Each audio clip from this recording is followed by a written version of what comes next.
Hello everybody and welcome to one of our how-to guides. Thank you for joining us today.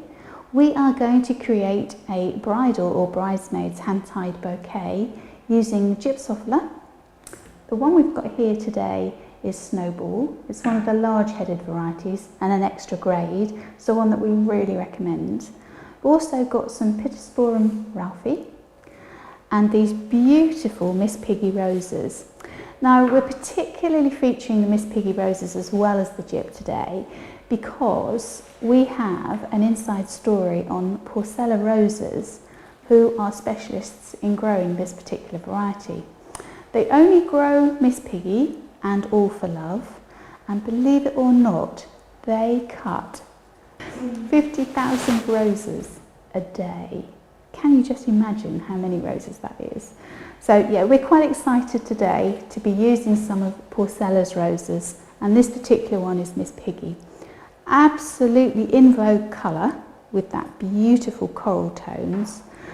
It's quite an unusual rose to describe actually, because it has almost an orangey, tangerine almost colour to the centre, peach almost as well, then going into that coral, and there are even hints of pink on the underpetal. So a really good intermediate rose as well if you want a combination, or you've got that monochromatic feel of peaches and pinks and corals. So that's our Miss Piggy. So to use the flowers that I'm using today, your stem count is 1 bunch of the Pittosporum, 4 stems of gypsophila, 15 stems of the roses, and I have a small piece of ribbon here that I'm just going to bind the handle with, a few pins to secure the handle with, and then my usual tools, which are my scissors. I have a 12mm pot tape here, and I also have some twine, mossing twine, the natural one, just to bind the stems when I've finished putting it together. So keep watching and I hope you enjoy.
So to create a bouquet like this, the one I've created is I would suggest suitable for a bride. It's quite a substantial bouquet using 15 stems. Top tips possibly maybe get all your flowers prepared first, strip the stems, get them so that they're ready to put together, and then I would itemise them on your bench in front of you. So you've got each individual variety so that you can then select from each one as and when you require them whilst you're making them up. Size-wise, as I said, this I would suggest is suitable for a bride. So I've actually used 15 stems here. You do need to really take into consideration the size of your bride when you're putting a bouquet together. For example, if you have a bride that's sort of 4 foot nothing and a size 0, you don't want to be making a bouquet that's suitable for a 6'2" girl that's a size 30, because bless her heart, she'd be camouflaged. So you kind of have to bear that in mind when you're putting the bouquet together. Obviously they don't all have to be this size. If you've got a smaller bride, or perhaps you want to do a reduced size for bridesmaids, then you can reduce the stem quantities. So for an adult bridesmaid, if I was using 15 for the bride, for the bridesmaid I'd probably go for 9 or 11. If it's a smaller bridesmaid, a flower girl or an infant bridesmaid, then I'd probably suggest 5 or 7 roses. Again, depending on the size, and also the dress has an impact as well. So just bear all of those ideas and all of those elements in mind when you're putting it together. The beautiful thing about a hand-tied bouquet is it can be made up the day before. So you could make it up to the stage of the handle and then pop it into a bucket of water overnight. Then on the actual morning of the wedding, you can then finish the handle off with the decorative finish, such as ribbon, pins, anything sparkly maybe that you want to use. So yeah, that's a really helpful thing to do. One way to get prepared, especially if you're involved with the wedding yourself. Okay, well, I hope you've enjoyed watching us today. Thank you so much for joining us once again. Don't forget to subscribe to our YouTube channel to stay up to date with all of our tips and hints and videos. We are extolling the virtues of Gypsophila this month, so don't forget to look out for that. Share us with your friends, like us, and obviously comment below, and we'll answer your questions as soon as we can. Thanks for watching. I look forward to joining you again very soon. Bye for now.